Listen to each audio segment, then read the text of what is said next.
there, hockey people. Welcome back, or welcome to the channel. I'm Anthony the goalie. And as we continue on with the season team previews, we are now at number 11, the Nashville Predators. Going into last offseason, the Predators were a team with a lot of questions. Their longtime GM, David Poile, retired, and Barry Trotz, who was their head coach for the first 15 seasons, came back and took over as GM. And they also hired Andrew Burnett as the head coach. So with the changeover in the front office and on the bench, the team did a bit of a retool with signings Ryan O'Reilly and Luke Shen. And they weren't expected to really do a lot, maybe challenge for playoffs. They did more than that. So, let's go back and see exactly what Nashville did last season. They had 47 wins, 30 losses, 5 overtime losses for 99 points. They scored 269 goals, allowed 248. This team can score for the most part, but their bread and butter definitely is defense and goaltending. But for the forwards, they have people that can score. You have Forsberg, played 82 games, 48 goals, 46 assists, 94 points. That trade between Nashville and Washington, which is how Forsberg became a Predator, still is one of the biggest lopsided trades in NHL history. Roman Josi, even though he played defense, he can score too. 82 games, 23 goals, 62 assists, 85 points. Considered to be top 5 defenseman in the league. Every year he plays the entire game and puts up points. Definitely a heart and soul type of player. Gustav Nyquist had a career later last year. 81 games, 23 goals, 52 assists, 75 points. He could put up points, and the last season, he definitely had a career year. Big signing, Ryan O'Reilly came here and fit right in, right away. 82 games, 26 goals, 43 assists, 69 points. He was definitely everything Nashville needed. And Tommy Novak, playing 71 games, 18 goals, 27 assists, 45 points. The offense last year could score for the most part. As I said, defense, bread and butter. But as we talk about a little bit later, they went big in the offseason, especially at forward. Their defense, as I said, led by Roman Josi. Also, free agent signing from last year, Luke Shen came in, did what he had to do for this team, and you got good old, I won't say veteran, but he is a veteran, Alex Carrier, who comes in and helps round out the defense. And they added to that too. We'll talk about it a little more later. But here we go, the bread and butter, the goaltending. You have Saros, who's one of the best in the league.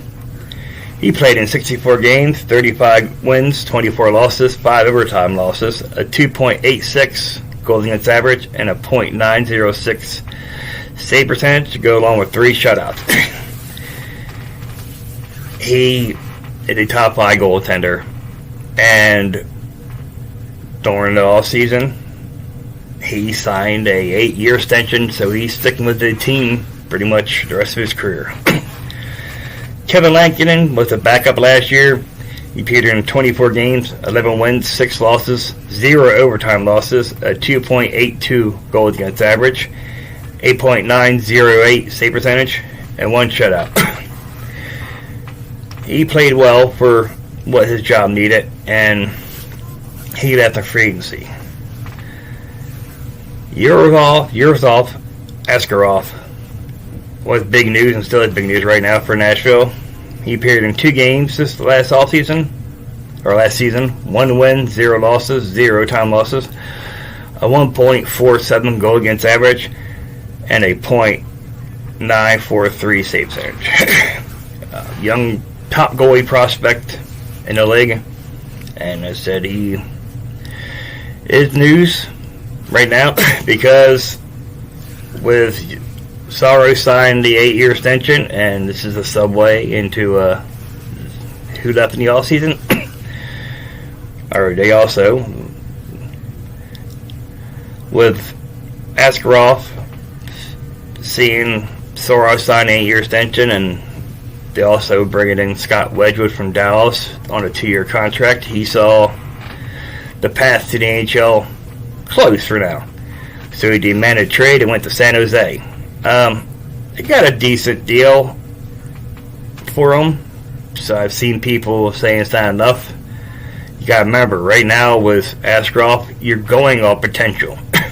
He's only playing a few games in NHL. Doesn't prove anything. This trade was basically trade for potential. And I felt they got a decent deal for what the potential is. Tyson Barrie also left. He's still currently a free agent. Along with deadline pickups, Jason Zucker and Anthony Belvier. Zucker signed in Buffalo. Belvier signed in Pittsburgh. And Ryan McDonough was traded back to Tampa. But with departures, we also have additions.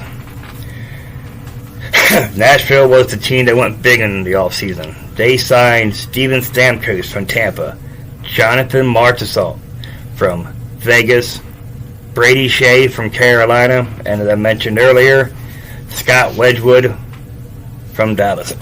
These are big pickups for Nashville, and it seems like now they're going from maybe making playoffs to being possibly Stanley Cup contenders. Stamkos played in 79 games, 40 goals, 41 assists, 81 points. Still putting up point-per-game seasons. Still very effective.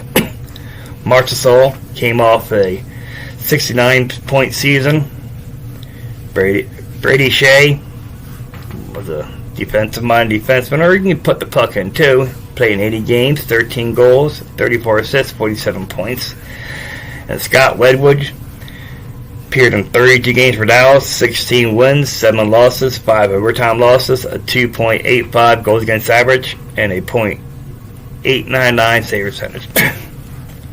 These additions definitely help push Nashville up more, if I said, from maybe making playoffs to possibly Stanley Cup contenders.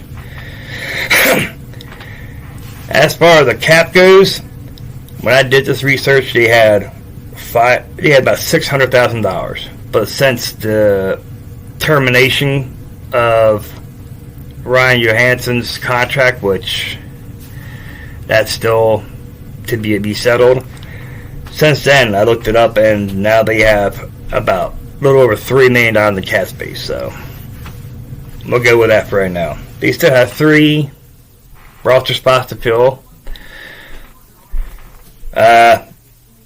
They have 3 first-round picks and 2 second-round picks, and technically, they have one. They have one retention spot left, so not much you can do with that. But overall, they went from a team that might make the playoffs to a team that did make the playoffs. Now, was this past all season to a team that could contend for the Stanley Cup. That's it. They went big in the offseason. So, tell me what you think about the Nashville Predators offseason and their chances this season maybe at making the playoffs, and if they contend for a Stanley Cup, down below in the comments. And as always, if you like the content we are producing on this channel, please subscribe and like the video. And we're also on TikTok at Anthony.the.goalie. And as always, have a good day.